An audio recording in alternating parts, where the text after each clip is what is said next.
Hi, Matt with eTrailer. If you have a 2023 Hyundai Ioniq 6 and you want to carry a variety of different types of bikes, then the RockyMounts Bike Rack is going to be a great option for you. So let's check it out. So what's great about the RockyMounts MonoRail Bike Rack is that it's going to be able to carry a lot of bikes, and we're still going to have plenty of space to fit back here. If you're on a really bumpy road and this is moving a whole lot, we're still nowhere close to even making contact with the vehicle. Now, we're also going to have a 60-pound weight capacity per bike, holding up to 2 of them. So we'll even be able to accommodate our heavy e-bikes, and that's really not going to reflect in our tilt-away.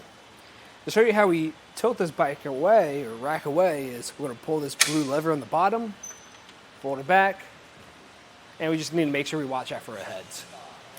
This is going to give you plenty of space back here. We're nowhere even close. So not only will you have plenty of room to come back here and put your items back here, whether that be your groceries, your shoes, your helmet, to get ready for your ride, but even just moving around here, I'm not having any issues. And once you're done, we can put this back into the seated position. To do that, all I have to do is push up on the rack until it clicks into place. Just keep in mind, if you do have this loaded up with heavy e-bikes, that's going to be a little bit of a lift. But if we want to take a closer look at this, I'm going to take off my bike. So where I like to start with is going to be this strap on the back tire. And what I like about this is all the touch points are going to be coated in blue. Makes it a little bit more intuitive to use. And for the front ratcheting hook, this is only going to make contact with your wheel or your tire. Easy to use too. All you got to do is squeeze on it and then push it away. This is great if you have any alternative carbon frame bikes or any bike with a really nice paint job. And from here, I just have to lift up on it, and then I can take it out for a ride. But now we can take a closer look at what's happening in those cradles. So there are going to be a couple divots to accommodate for different tire sizes. Anywhere from your skinny to your standard to your 5-inch fat tires. We're also going to have on the front cradle this supporting cradle here. I like that because your front tires are going to be the one that's going to move the most, and this is just giving us extra support. It also has the ability to fold down, so we have more of a flush design, and we like to make sure we put this back strap up because we don't want that dangling around as you drive. It also has the ability to tilt or pivot to accommodate a wider range of wheelbases. And we're going to put up this ratcheting hook too because you don't want that sticking out as you drive.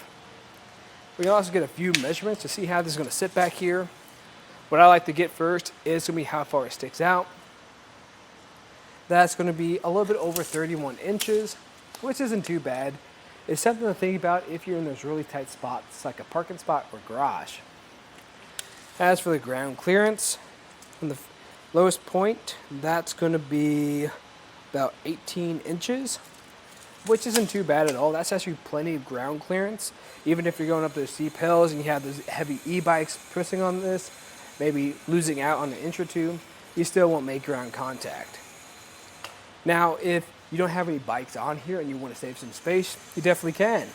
You just have to pull on that lever on the back of it and push up, wait till it clicks into place. And now, if I measure from our back bumper to the back of the carrier, that's only going to be at 13 inches. So that's saving us a lot of room. Now for how it's interacting on the back of our vehicle today, we're only going to be blocking a few things. So we're mainly going to be blocking that license plate, which is going to be typical for most platform style bike racks. And your backup camera is going to be a little bit obstructed too. You might be able to see a little bit above this, but anything below, which is what you're mainly looking for, it's going to be blocked. So I'd recommend sticking to using your back window or your mirrors. And a lot of our taillight will be obstructed. Now our turn signals and our additional brake light won't be blocked though. And the way this is going to install is we're going to have a 2-inch shank that's going to go into your 2-inch hitch receiver. We're going to have an anti-rattle bolt in place that connects to a lock core. That bolt's just giving us more stability so it's not rattling around in your receiver.